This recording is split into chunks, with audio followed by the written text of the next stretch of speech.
राणा सांगा पर विवादित टिप्पणी को लेकर समाजवादी पार्टी सांसद रामजीलाल सुमन के घर पर हुए हमले के बाद आगरा में तनाव बना है और इस मामले में अब तक 2 एफआईआर दर्ज की गई। हालांकि तोड़फोड़ के दौरान पुलिस ने करणी सेना के जिन कार्यकर्ताओं को गिरफ्तार किया था उन्हें देर रात रिहा कर दिया।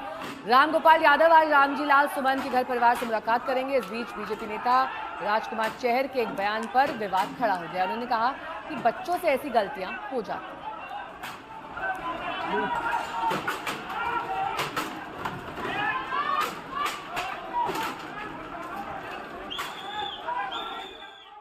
आप औरंगजेब का महिमा मंडन आपके डीएनए में है समाजवादी पार्टी के। आप बाबर का करिए, आप मानेंगे नहीं, क्योंकि तुष्टीकरण के लिए आप काम कर रहे हैं, एक वर्ग के वोट बैंक को अपने पाले में डालने के लिए। आप कुछ भी करिए, लेकिन आप देश के गौरव, भारत के गौरव, महाराणा, महापराक्रमी, सूरवीर, योद्धा राणा सांगा, उन पर आप टिप्पणी करेंगे। और वो भी टिप्पणी इस तरह की कि राणा सांगा गद्दार थे, राणा सांगा के जो मानने वाले हैं हम सब लोग गद्दार हो गए।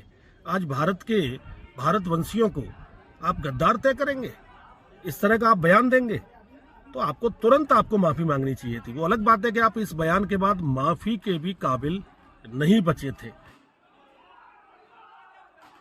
इस पूरे मामले पर 2 एफआईआर दर्ज कर ली गई है। हालांकि जितने भी लोगों की गिरफ्तारी हुई थी उन्हें कल देर रात छोड़ दिया गया है, लेकिन उस वक्त की तस्वीर हम आपको दिखा रहे हैं जब ये करणी सेना द्वारा तोड़फोड़ की गई एसपी सांसद रामजीलाल सुमन के घर के बाहर।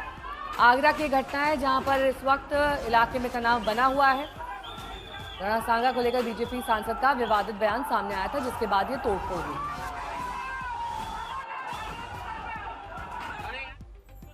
जो रामजीलाल सुमन जी के साथ घटना हुई है निंदनीय है, दुखद है। एक दलित सांसद जो बहुत ही अनुभवी हैं, बहुत सीनियर हैं, उनके घर पर तब अटैक होना जब मुख्यमंत्री वहीं पर हैं। इसका मतलब मुख्यमंत्री जी की सहमति से हुआ है। ये जो जीरो टॉलरेंस की बात करने वालों का जीरो टॉलरेंस ही जीरो हो गया है।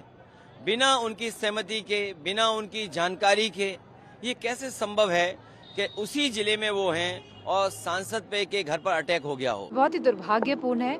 और आप ये क्या संदेश देना चाहते हैं हमारी सोसाइटी को, और इससे जो यंगर जनरेशन है वो क्या सीखेंगे? किस तरह का उपद्रव जो है मचाया जा रहा है पूरे उत्तर प्रदेश में। मैं समझती हूँ सरकार को उस पर स्ट्रिक्ट एक्शन लेना चाहिए।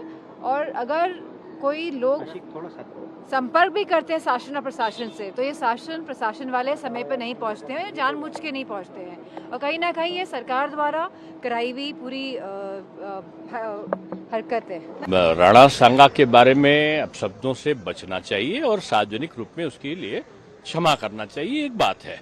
और दूसरा है, लोकतंत्र में किसी के वहां पर हमला या जोर जबरदस्ती, इसकी अनुमति हमारा विधान या हमारी सरकार कभी भी नहीं देती।